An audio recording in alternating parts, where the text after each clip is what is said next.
Warning: The Savage Nation contains adult language, adult content, psychological nudity. Listener discretion is advised. And now, the world's most exciting podcast, The Savage Nation, home of borders, language, culture. And here he is, New York Times best-selling author and National Radio Hall of Fame inductee, Michael Savage. Welcome to the Michael Savage Podcast. Look, in light of the historic indictment of President Trump just the other day, I decided to return to a few of the groundbreaking interviews with President Trump that we had on my radio show. Listening back, you're going to hear the beginnings of his political ideology, shaped in large part by my radio show. Everyone told me that who worked for him. And those principles were founded in borders, language, and culture, and it catapulted him to the White House. In fact, a major literary person in the right-wing media or conservative media said, without you, there'd be no MAGA movement. First, let's listen to one of my earliest conversations with Donald Trump from January 2011, when we discussed running the country as a business. Joining us right now is Donald Trump. Run the country like a business, not an empire. There's only one man I know who can do it, and that is Donald Trump. Donald, welcome to the Savage Nation. Thanks for being with us. Look, when you and I spoke, I asked you straight up. I didn't mince words. I said to you, where do you stand on tariffs with regard to Chinese goods? And you didn't blink. You didn't mince words. Tell the audience what you think should be done. Well, look, nobody is hurting outside of OPEC this country more than China. What China is doing to this country is absolutely a sin, and it shouldn't be allowed, and somebody has to speak to them. Somebody called me last week. The head of China is coming next week to see the president. And they said, what message would you have that the president should give? I said, the president should cancel the meeting and immediately cancel the meeting until such time as they stop manipulating their currency, et cetera, because when they manipulate their currency, our companies cannot compete with theirs. They just can't. Beyond labor, beyond other things, they can't compete. And I will tell you, as a big buyer of products, a huge buyer of products, glass and lots of other things, the Chinese are I say, do we make anything in this country anymore? It's being made in China and other countries, but China is the big culprit. And the advantage they have is a manipulation of their currency. So what I say to you, very simply, is that I would absolutely tax all products coming in from China. Then you'll say to me, oh, but don't they loan us a lot of money by buying our bonds? And I would respond by saying, if you tax their products, those bonds will be paid off very, very rapidly. What tax? What percent? I would say 25%, and I would say a firm, strong 25%. And then, you know what, when they start behaving properly, we're building cities in China. We're building China. We're rebuilding the whole place, because what they're doing is they're taking all of our jobs. And it's very interesting. I don't know if you heard Ben Bernanke the other day, right. But he said very strongly, job market won't be back for 5 or 6 years. Yeah, I heard that. That's terrible. Well, you and I had one point that we disagreed on, where you said you cannot buy anything made in America anymore. And I said, Mr. Trump, you're wrong about that. You can buy a congressman. Well, that's very true. I guess it's sadly true. So in addition to saying you're fired, you now want to say you're elected, huh? Michael, I don't believe 5 or 6 years, because why are jobs coming back to this country if everything's being made in China, Mexico, lots of other places? You know what happened in Iowa? It's very sad. Newton, Iowa, Maytag, because of our brilliant system, Maytag moved their manufacturing and virtually everything out of Iowa, Newton, and into Mexico. Yeah. All the jobs. Well, that's because of NAFTA and the WTO. Now, we on the conservative side in the media were opposed to that in the 90s. We opposed NAFTA. We opposed WTO. We were called crazy at the time. Would you repeal any of these international agreements if you were president, Mr. Trump? Well, NAFTA has been a total disaster. It's just been unbelievable how horrible it's been. You go up and look at New England, all you see is empty factories that are just decaying buildings. Yes. And those people moved out, and they moved over to Mexico and other places. And you take a look at what's happening. The truth is the United States is a whipping post for the rest of the world. And the reason is because our people aren't smart enough or tough enough to do something about it. One of my callers, Rich in Pittsburgh, is calling and he's saying in China they tariff our products. Is that true? Totally true. But I can tell you about a steel company, and I'm talking about a big one, where they're not allowed to go into China and sell steel. General Electric recently, where General Electric was forced to give up all their technology and all their secrets in order to do business in China. I mean, it's terrible what's going on, and we do nothing. Look at South Korea. There's another one. There's another beauty. Right. I just can't even believe. So Yes. Look at South Korea. They have a trade agreement that's so bad and so one-sided for them and against us. Then the president goes there recently, and they refuse to sign it because they want more. Then all of a sudden, a couple of shells get lobbed onto one of their island by North Korea, Right. and all of a sudden they come back and they say, no, we will sign the agreement because they are my great allies, they're our great allies. Yeah, right. Sure, as we have the George Washington aircraft carrier, one of the great boats of the world, Right. and many destroyers sailing right toward North Korea. And I said to myself, they make hundreds of billions of dollars, let's use the word profit because it's easy to understand, Yes. for the United States, with their Right. televisions, their cars, everything Right. else. The agreement is horrendous. We're protecting them. Why aren't we being paid for that? This nation is so rich, much richer than us, actually. But why aren't they paying when we sail those incredible ships over to North Right. Korea, which, by the way, cost millions of dollars an hour? Right. You know, what you're saying is why doesn't South Korea pay for the price of sailing the ships and the men going there to protect them? Is that what you're saying? Why doesn't South Korea pay us something? Which means, why don't we ask South Korea for something? I mean, for something. Instead, what do? They go out and they give us a trade agreement that only an idiot from our standpoint would sign. So it's a very, very sad situation. But if you would, Donald, if you were the chief executive of the United States of America, would you do some of the more controversial things that I've called for, such as, let's go to Iraq. Many men lost their lives, lost limbs, lost eyes. We lost our national honor in many ways. For what? They're sitting on a sea of oil. They've never given us a free barrel of oil. George Bush said that they would pay us back through oil. We never got one free barrel. Don't you think, for example, Iraq owes us a few 100 million barrels of oil in exchange for how many billions we spent there? Iraq has $15 trillion of oil sitting under its land. People don't realize after Saudi Arabia, they're the second nation for oil. Right. Now, we've spent $1.5 trillion, okay? Yes. They should pay us back. They should pay us back.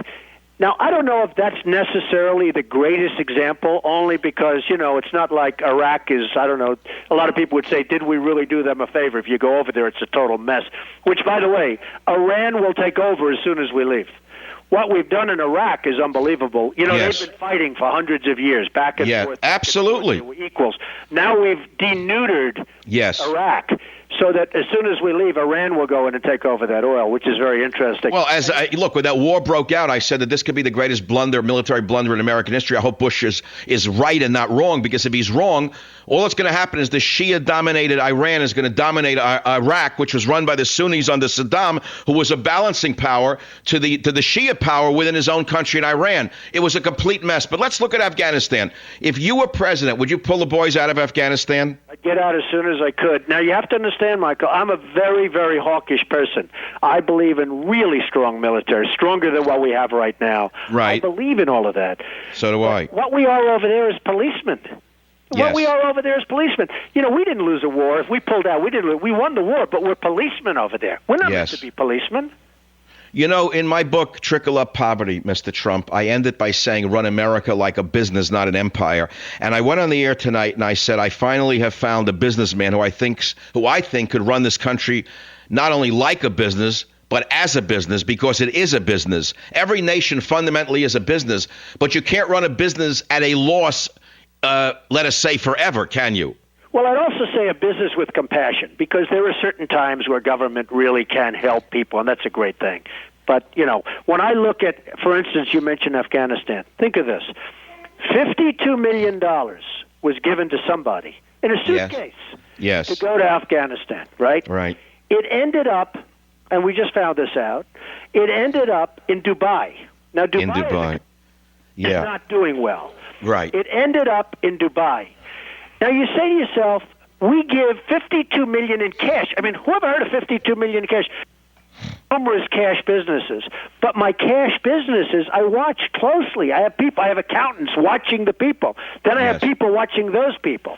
Yeah. I want to know, who is the colonel or the general or whoever it is that gives $52 million in green to Afghanistan? And then it ends up somewhere in Dubai, which is another part of the world. And I say, who are the people that give this money? Is it a colonel? Is it a corporal that carries it out? Is it a private, like the WikiLeaks private? Yeah. And then I say, of the money that was given, 52 is an odd number, how much was stolen before the 52 got there? And who stole it, including our own couriers? So when I look at that, $52 million in cash, if you think about what that is, right? You say, who authorizes something like that? I don't know. I didn't. No, but can you imagine? No, I know what you're saying. Where'd the money come from? Who did it go to? Look, you only have a minute left in this segment. There's a lot more we have to cover over the months to come. I don't even know if you're running. Are you really ready to run for the presidency, Mr. Trump? Well, I'm a proud American. I love this country. I've never seen anything like what's happening now. I've never seen OPEC go so crazy as they are right now. Oil is now $90 a barrel. It should be $30. I've always been told by a certain very smart friend of mine who's truly an expert on oil that whenever we have oil above 30 and 40, this country has to lose money. And I believe that it was OPEC, and I believe it was oil prices that really caused the almost demise of our economic nation. It was a horrible thing. We got up to $150 a barrel. And at some well, it's a commodity that, in essence, is acting as a currency.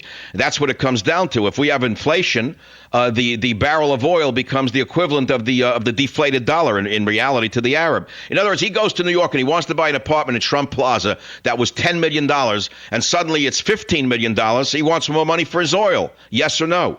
It's the problem that we have with the devalued dollar and the devaluing on a daily basis is you're going to be paying $25 for a loaf of bread. You're going to be paying $10 for a Coca-Cola. I mean, the devalued dollar, which is no longer a respected currency, as you know, is just absolutely hurting this country, and it's going to hurt.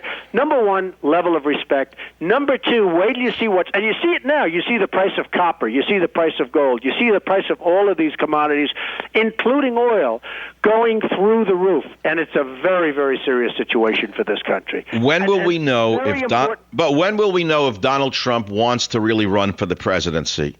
Well, I would say I'll make a decision sometime by June. You know, we have Celebrity Apprentice going on very soon. I'm not allowed to run during that time because otherwise everyone else has to get 2 hours on primetime television. Somehow I don't think that's going to happen. Right. It terminates, the season 11 term comes to an end during the month of June, and I will make a decision sometime then. But it's a very sad thing. What's happening to this country is very sad, and I've never seen it where this country is such a whipping post and just doesn't have the respect of other nations. Run the country like a business, not an empire. We need a really successful, tough-minded man like Donald Trump, in my opinion. I would definitely back you if you ran, and I haven't backed anyone because I see nobody who can beat Obama out there on the Republican side. That's a terrible, terrible thing to say when you consider Obama is such a terrible president that the Republicans are going to do it all over again, Mr. Trump. And that's what I say. We really need you out there. Michael, healthcare is destroying many, many companies. I know for a fact. I have friends that are literally closing up their companies. They're not going to be able to afford healthcare. And just one other little thing. You know, we signed recently a treaty with Russia. Yeah. How would you like Russia dictating when and where we can build missiles? I mean, do you think this is great now that Russia's telling us what we can build, when we can build it? It's sort of an amazing... I covered this with a chapter on what's in the START treaty. I tried to warn America why the president and those 9 Republican turncoats agreed on the START treaty without any discussion really concerns me because we have now become an... That's a real beauty, and part of the beauty is they don't want us to have a defense system. So you're not allowed to defend yourself. You can't build missiles. You can't. Russia's telling us what to do, and they rush out to approve it. It's unbelievable. Well, we have a lot more to cover, and I know that this is not the last time Donald Trump will be on the Savage Nation. At least I hope not. And we're giving you an open door to the most important independent nation in the country, which is the savage nation. I sincerely mean it. This is not for ratings, Mr. Trump. This is to save the country that I love ever since I've been a Boy Scout in Queens, New York. And I hope you're the guy who's going to do it, and you're the guy who's going to save this country. Well, thank you very much, Michael. You have a great show, and I really do. I can't say 100%, but I agree with so much of what you say. If you agreed with me 100%, I'd really worry about you. Well, thank you, Michael, and we'll be on again. Thank you. Donald Trump on the Savage Nation. Michael Savage, a host like no other. I spoke again with Trump in April of 2011, and he shared how he listened to my radio show and outlined his thoughts on the military, on endless wars, and how other nations were exploiting the United States. So we have a complete lack of leadership in a simple way. I mean, you look at the Drudge Report. Oil soars, highest March price on record, almost $109 a barrel. Obama's limo exempt from new green policy. 1,000 people and companies are exempt from this Banana Republic Obamacare. Foreign banks took most from the Fed during the bailout, and that guy, Barbasol Bernanke, kept the secret. The Libya-owned bank got 73 loans of your money. And here's the topper from the Wall Street Journal. More Americans work for the government than in manufacturing, farming, fishing, forestry, mining, and utilities combined. This is a socialist government. Joining us right now is a person who is the antithesis of socialism, Donald Trump. Welcome to the Savage Nation. Donald, look what's going on in our country. The one we grew up in is not the one we're living in, is it? No, it's changing rapidly, and it's changing for the worse, and something has to be done about it quickly, or we're going to have a whole different place. Donald, I open up the local San Francisco paper. Tax hike on rich appeals to voters. Strong bipartisan support for 1% increase, poll shows. And then you read the poll. It was done by the California Federation of Teachers. You live in Florida, which is a state tax-free, a tax-free state. And you run an incredible organization, the Mar-a-Lago. Isn't it true that many, many of the wealthy in Florida are, in fact, tax refugees from other states like California? Well, it's true. I mean, very many came down from New York. They came down from other locations because Florida does have a very friendly tax area. And, you know, you can even take it to an international level when they start taxing you at a high level from the federal government. I know people, these are not people that particularly love anything. These are hardened veteran business people, and all they care about is the dollar, and maybe that's very unfortunate. But they'll leave the country in order to get tax refuge. And you're really competing now on a world basis, just like New York is competing with Florida and New Jersey and everything else. So you really have to be very careful with the tax rates, or you're going to lose a lot of great and very productive people. Donald, in the state of California, we're paying 10.5% state tax. They want to add another 1%. There is a point at which people will flee. It's interesting what you just raised. Which countries are tax havens, in essence? I don't know of any. Well, you can go to places like Switzerland, and, you know, frankly, there are a lot of very beautiful countries that really do cater to very wealthy people and corporations of very wealthy people, and people do leave. I mean, they will move around, and they're trying to find the best tax haven. And I don't say that in a negative way. I think it's something I wouldn't want to do necessarily. I'm very proud of this country. But people do leave, just like they leave New York, just like they leave, frankly, California, because California is losing a lot of people to other states. Right. Well, manufacturing has gone a long time ago because of the draconian red tape. Donald, let's talk about Libya because it's a nightmare. He went in, it's unconstitutional, he bypassed Congress, he signed a secret deal to put in CIA operatives. Nothing he did was legal. Even his left wing admits that. And now they're saying people who were yesterday peaceniks, like Dianne Feinstein, are saying, go in and assassinate Gaddafi. It's shocking to me to look at this. They don't know what they're doing, do they? Well, you know, the other thing is they really don't know who the so-called rebels are. I heard your show the other day, yesterday to be exact, and you were saying about the word rebel. It sounds so brilliant. It sounds so wonderful, like these are the greatest people. Well, You know, I'm hearing they're very closely associated with Iran. I'm hearing they're very closely associated with Al-Qaeda. I'm hearing all sorts of things about these people, and you say, what are we doing? What are we doing? Because that would actually be worse than Gaddafi. If that's the case, in my opinion, it would probably be a step worse than Gaddafi. So we're spending all of this money. We're doing it because the Arab League, which is the wealthiest countries in the world, by the way, Saudi Arabia and various others. I won't get into the names because I know them all very well, and I have friends there. But, I mean, all of these countries told us to do it, and we did it. And every time we send up a missile, it's $1.5 million. We've spent over $1 billion in the last week and a half, and they have no intention of reimbursing us. They just wanted to get rid of Gaddafi. It looks like he's a lot tougher than Obama. I mean, despite the fact that we have 1,000% advantage militarily, right. And it looks like he's driving the so-called glorious rebels back. And it's a pretty pathetic situation. It is. It makes America look very weak, very indecisive. You and I both know from the time we were children, even though we grew up on different sides of Union Turnpike, so to speak. That's right. You never start a fight that you don't think you can win. Did they not think this through, Donald? Well, this was amazing because in the same speech, almost the same sentence, he said that we want to get rid of Obama, and then he said, but we'll do nothing to get rid of him, right? So he turns out to be a lot tougher cookie. But if you think of it, we want to get rid of it, but we don't want to do anything to help the regime change, right? And I was listening to this speech, and I'm saying, am I hearing correctly? You either want to get rid of him or you don't want to get rid of him.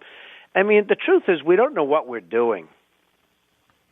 When you say we, you mean the administration seems to be I'm talking about our leaders. They're taking it a day at a time. Donald, they seem to be doing this on the fly. They lurch, they jerk. According to what I've been able to discern, Obama himself was not even in favor of military action, nor was Gates. It was conducted by Hillary Clinton, Samantha Powers, and Miss Rice, who decided to go to war against Gaddafi without much thought about how to go about doing it. What kind of leadership is this? The answer is they didn't know, very importantly, who we're fighting for. I mean, they thought the rebels were these glorious, wonderful people, and then now all of a sudden they're getting reports that 3 years ago they were shooting at us in Iraq, and they were fighting us, and, it's just inconceivable, and now it looks like it's a war that, frankly, Gaddafi might end up winning, and we may be afraid to get rid of Gaddafi. I think they're finding out things about the rebels that are so bad that they're afraid to get rid of Gaddafi because they think the rebels are going to be worse. And Donald, there's no see, but you have a show where you can say to people who are stupid, "You're fired." We don't have a government where we can say you're fired. We live in a dictatorship that is punctuated by democracy every 4 years. And unfortunately, we're stuck with this group of amateurs for 2 more years. God only knows what other damage they're liable to do. So let's talk about the other damage they're liable to do. If you were president, if you do decide to run and you were president, I know you've talked about making people pay their fair share. If the Arab League were the ones who egged us on through Hillary Clinton, why don't they pick up the cost of the war? They have nothing but money. Well, I've been saying this. They have trillions of dollars in the bank. They're the richest countries in the world. They've been ripping us off for years. I mean, just ripping us. 12 men sit around a table, and in this case, all men. They sit around a table, and they set the price of oil. Oil, I don't know if you heard, but oil reached almost $108 a barrel today, and that's going to be the end of our economy because you can't pay that. And, I see these poor guys are investing in the stock. Well, the fact is when oil goes above $40, we have trouble. It's now at $108. And it's a real problem. And to think that we'd go in and not even ask them for the money that it's going to cost to get rid of their enemy, Gaddafi, is inconceivable. Well, it's the same with every other military venture. We've talked about this on the show before, Donald. We spent, $3 trillion liberating the Shia of Iraq, and they're sitting on one of the largest oil reserves in the world. And Bush never demanded reparations in the form of free oil? What's that all about? Well, the most interesting thing of all is Iraq, because we went in, we hit somebody that, frankly, we could have gone after the people that really, the terrorists didn't come from Iraq that knocked down the World Trade Center. They came from other places. Namely, if you look, they put their families on the plane. You know where they headed? Back to Saudi Arabia. Right, they came from Saudi Arabia, of course. They headed back to Saudi Arabia. They didn't head to Iraq. But regardless, so we got stuck in this war. We've spent $1.5 trillion. We've lost thousands of great people. We have people walking around with one arm and one leg all over. And what do we have? The minute, and I said this last night on Bill O'Reilly's show, within 15 minutes after we leave, Iran, because we have so denuded and weakened that, for years, for hundreds of years, they'd be fighting each other back and forth. We have so denuded Iraq that within minutes after we leave, they're not going to mess when we're there, but once we leave, we're not going back because we don't have the heart to go back after that mess after so many years. Iran is going to come over, take over Iraq and the oil fields. And by the way, you just said it. People don't realize this. The second largest oil fields in the world after Saudi Arabia.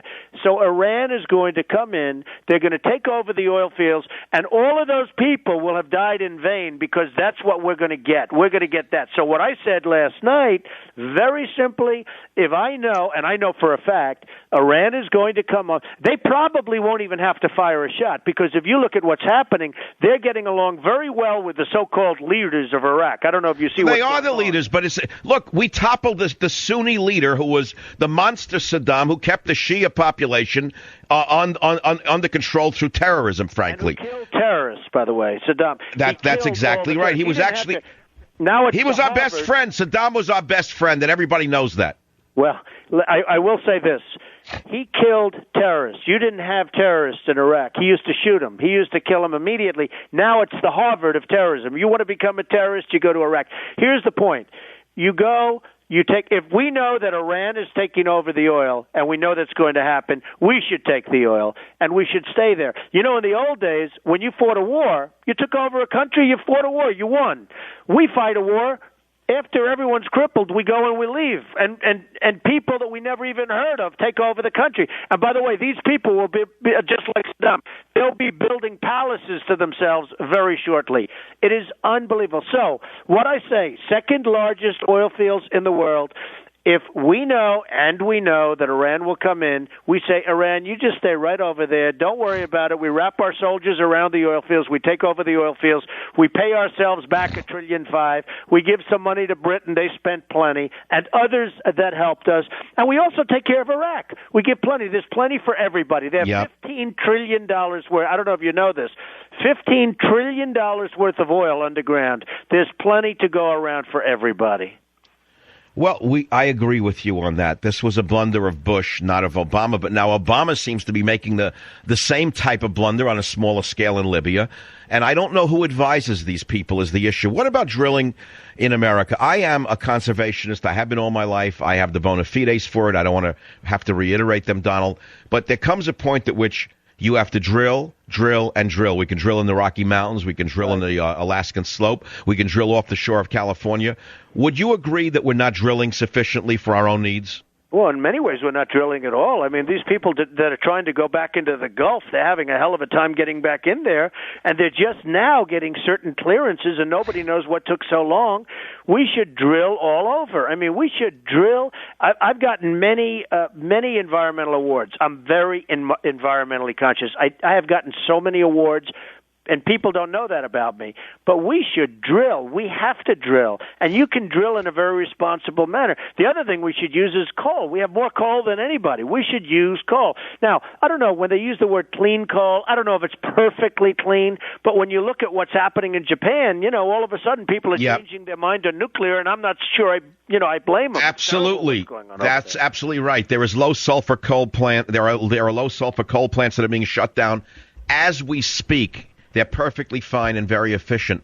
Donald, you do business with a lot of folks all around the world and in China. You've told the show, you mentioned on the show that the Chinese laugh at us for the foolishness of our leaders.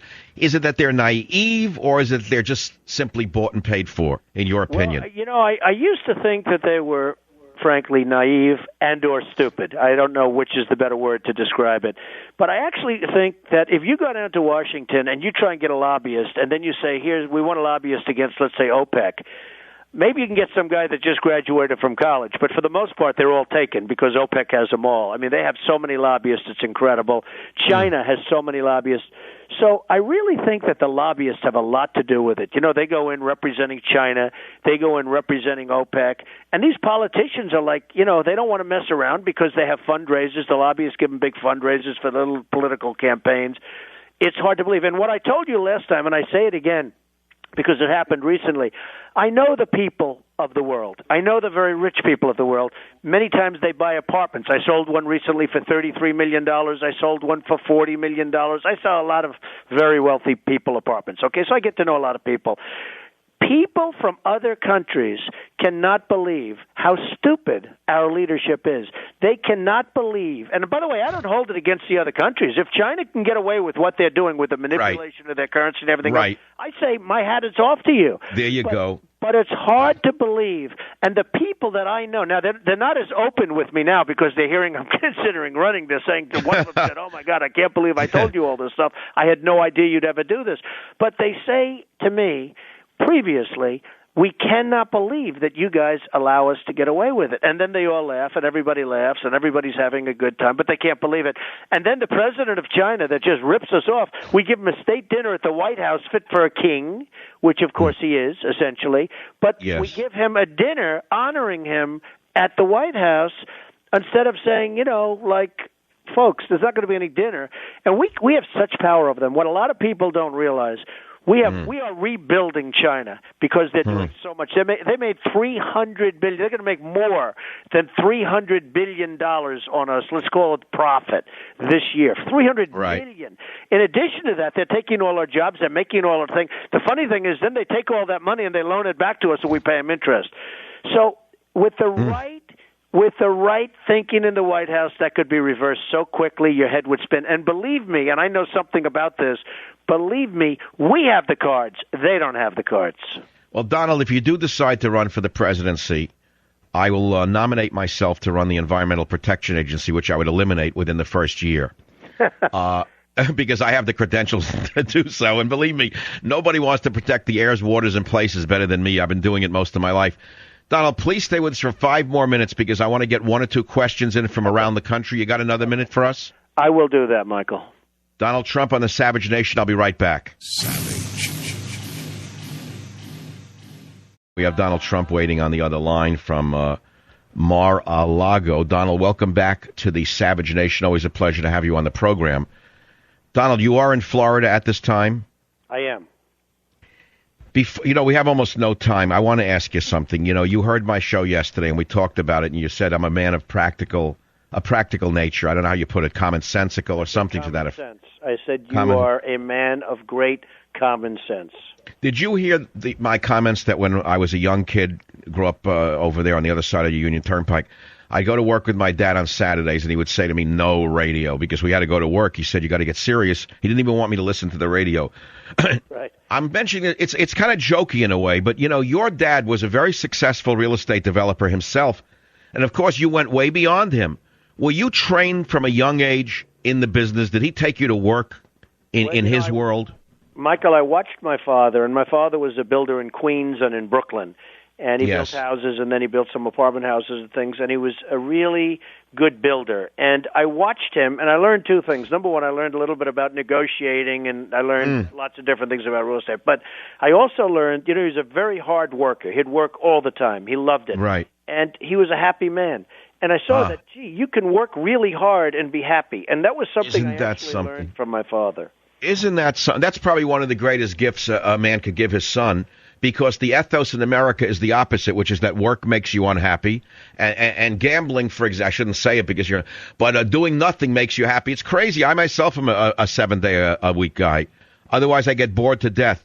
Well, there is something nice about it. I mean, there's something great about achievement. There's something great, and this country has really lost a lot of that spirit, and we have to get it back.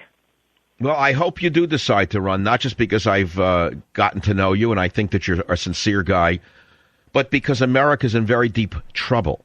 We don't have sincere men who can lead us out of this swamp we're in, Donald. And many people are saying we need a practical guy who's a businessman, who has compassion, who can save us. And I really do hope you run, Donald, truthfully. Well, I'm really thinking about it. I'm going to make a decision by June, and you may be pleasantly surprised. I will. I just hate what's happening to this country. We're not respected. We're not successful anymore. And at this rate, I will tell you, we will not be a great country for long. So I am giving. All right, I'll tell you what. In that regard, if you do run, I want the FCC, not the environment, not the EPA. Okay, you have a deal. Okay, I have absolutely no ambition in government. I want you to know that right off the bat. I'm very happy writing books and doing radio. Donald Trump, thanks a million for sharing a few minutes with us on the Savage Nation. I'll be right back. The Savage Nation. It's Savage on Demand. In one of my most important discussions with President Trump, he joined my radio show in October 2016, just before the final debate of the presidential election. He disclosed on my show that he would meet with President Putin before entering office, if he won, in order to prevent an escalation towards war. God, what a show that is. I know you're going to love it. I'm Michael Savage. We have a special guest for you right now. The best guest in the whole world that we could have right now. A day that I am fighting for my life. Donald Trump. Welcome to the Savage Nation, Mr. Trump. What a day it is. It's been great, Michael. We've had a good day, I will tell you. Well, I don't want to talk about me, but Donald, this is such a big story. Did you see the email that was released over the weekend by WikiLeaks, where Hillary Clinton refused to intervene on my being banned in Britain? That I haven't seen. I saw the one with the FBI, where the FBI is in cahoots with the Department of State, State Department, and with Justice Department. That is a big story, I guess. Donald, this was on the Drudge Report for 24 hours. One of the WikiLeaks releases showed an email with her name on it from Hillary Clinton at the time, saying she was not going to intervene to get my name off the banned list, to Cheryl Mills. This is major league, Donald, but it's so tied into what you represent. I say it's life under Trump and death under Clinton, and I mean the death of our First and Second Amendments for sure. Mr. Trump, you are the only thing we have left between us and pure anarchy. Well, it's going very well. I guess polls just came out from CNN an hour ago, and they have us up by 4 in Ohio and doing really well everywhere. And this despite the press that's horrible, phony. They print lies. They want to put lies on all the time, and you see it better than anybody. They have stories that are fabricated, and they put them on the front page of total lies that they're willing to print on the front page of newspapers. And despite Donald, where did they get all of these tarts from? Where do these tarts come from? Michael, there's a backlash like I've never seen before. I just heard from Mike Pence. He said there's a backlash like he's never seen. People know it's all phony stuff. And that's why I say the election's rigged. It's rigged by the media. They're willing to put front page stories on that are lies, and the elections are rigged by the media. And by the way, they're also, if you look at the polls and the polling places in various cities, they're also rigged in the cities. Let's not kid ourselves, in different places. Well, Donald, we know that. And here's the nightmare that I see. Here we are on the verge of war with Russia because of the insane policies of Hillary Clinton, who called him Hitler, Barack Obama, who called him every name under the sun, who wants a war with him in Syria. We see war drums being beaten by even the likes of Joseph Biden. You have said you'd like to do a deal with Putin and make peace. How is it that the party of leftists wants war, Mr. Trump?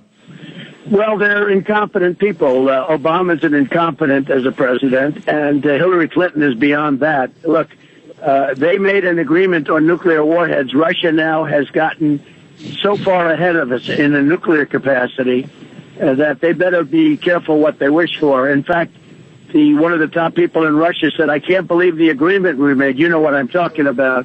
I can't believe the agreement we made. They didn't even ask us for anything. They asked us not to reduce anything. So we're way behind in so many different ways, and we have very, very incompetent people leading us. And she talks tough with Russia. She shouldn't be talking so tough. She ought to know what she's doing. And frankly, if we got along with Russia and knocked out ISIS, that would be a good thing, not a bad thing. Correct. Mr. Trump, look at these headlines. Russia orders all officials to fly home. Any relatives living abroad as tensions mount over the prospect of a global war. CNN, Russia-U.S. move past Cold War to unpredictable confrontation. Nuclear war imminent as Russia tells citizens to find out where the closest bunkers are. And this low-grade media of submoronic idiots running in the media are talking about some tart who says you accidentally brushed against her on an airplane 20 years ago? What kind of world are we living in, Donald? Which, by the way, didn't exist. They were made-up stories, totally made up. And it's disgusting, and you're right. And now, whenever there's anything with Russia, they say, oh, well, Russia loves Donald Trump and Putin loves Donald Trump. and they insult him constantly. I mean, no wonder he can't stand Obama and Hillary Clinton. But it is a very serious problem. I think it's the worst. It's the worst situation we've had with Russia since the end of the Cold War, by far. Donald, here's what scares me as a talk show host. You know that I've studied the news, and I do nothing but the news day and night. I do nothing else. What they're setting you up for is that if you win the election, which could happen, by the way, you're not out yet at all. They're trying to discourage Republicans and conservatives from voting, in my opinion, because they know that you're ahead in the polls. Their own internal polls are showing you surging. They're setting it up so that if you win, this illegitimate government will claim that the Russians hacked the election, and it is an illegitimate election, Donald. That's what I see coming. Do you agree with that possibility?